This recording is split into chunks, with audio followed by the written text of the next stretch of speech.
Some countries, sport is like the national pastime. That's But in true. the Philippines, some might say that pageantry is the pastime. That's true. You know what? In the Philippines, we have pageants all over the places. Yes, we have pageants in the barangay, in school, national, local. That's why we really love Miss Universe. It's like it's giving pride and putting the Philippines back on the pedestal. That's why there's an added pressure as a candidate coming from a pageant-loving country. But it's a good pressure. I always look up to our former Miss Universe Philippines. They really did well in the competition. And now this is my time to show who I am, to offer what Rabiya can show to the rest of the universe. So I'm very happy, and at the same time, I'm excited to make all my kababayans proud, and hopefully I do. Why do you think it is that the Philippines love pageants? They have appreciation for beauty. We do love pageant because we used to think that we wanted to be included in the world, I have to be honest, in the Philippines, my skin color used to be not the standard of beauty. I was obsessed whitening my skin because these are the kinds of beauty queen we see on the mainstream. But things were different now. That's why I'm very proud to be a morena. In the Philippines, we call it morena. It's brown skin girl. And to be able to represent, my color, my identity as a true Filipina. Tell me about your journey to being crowned Miss Philippines. In a world that, in a country I should say, that loves pageants. That must have been a very intense process. Tell me about, your journey to being Miss Philippines.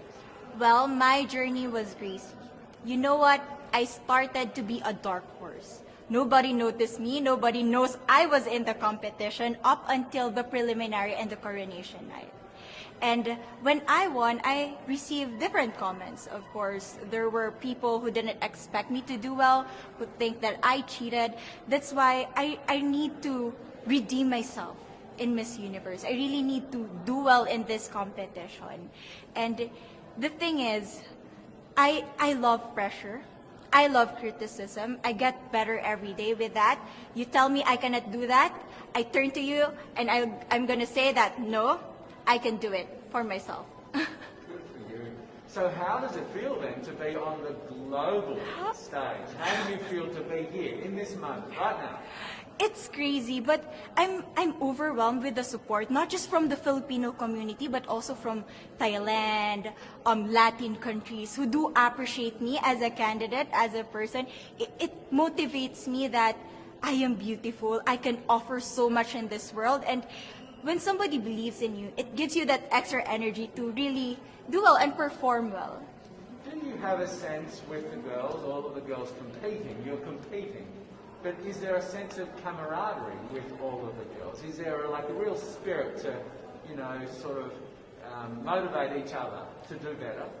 You know what? I have a different idea about Miss Universe. I thought it's going to be very competitive, in a healthy way, well, of course. But now I can see every girl helping each other, from fixing those hairs, from trying to zip up those outfits. It speaks of the closeness and the kind of camaraderie that we want to have. The goal of Miss Universe is not just to crown one girl, but also to build a genuine and long-lasting friendships among us. Would you say within the Miss Universe world, the contestants, is there a sisterhood? Are you sisters? There is sisterhood. I can say I was able to talk to different representatives from different backgrounds, different cultures. And despite our differences, there's so much to be highlighted in what binds us together. And that is because we want to empower women. We want to have our advocacies. We want to speak for the things that we love. And that's a celebration of women and the beauty that we have. So coming out of this week, obviously you would love to be crowned Miss Universe. Of course. And that would be wonderful, of course, for any of you. But what else will you take out of this week? What do you think you'll feel at the end of this week, regardless of the result? How will you be a different person? It's the growth and the development that I was able to have during preparing for this journey. I will be honest, there was a moment that I lost my identity. because I was put under pressure. I was in that position in which I feel like I'm not good enough. I'm not a good representative of my country, but I was able to bounce back stronger. And if I was able to do that for Miss Universe, I will be able to do that in life. That is my greatest takeaway from Miss Universe. Okay, so the Philippines have a huge amount of fans. Yes. I want you to give us a little bit of a message to the fans here and at home. But send a message. What would you say to all the fans in the Philippines? To all my fans from the Philippines and from all over the world, maraming salamat po. Thank you so much for loving me and for believing in me.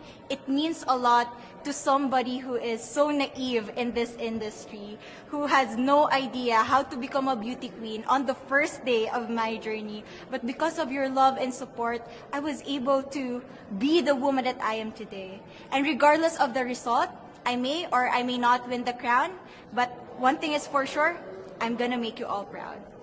So the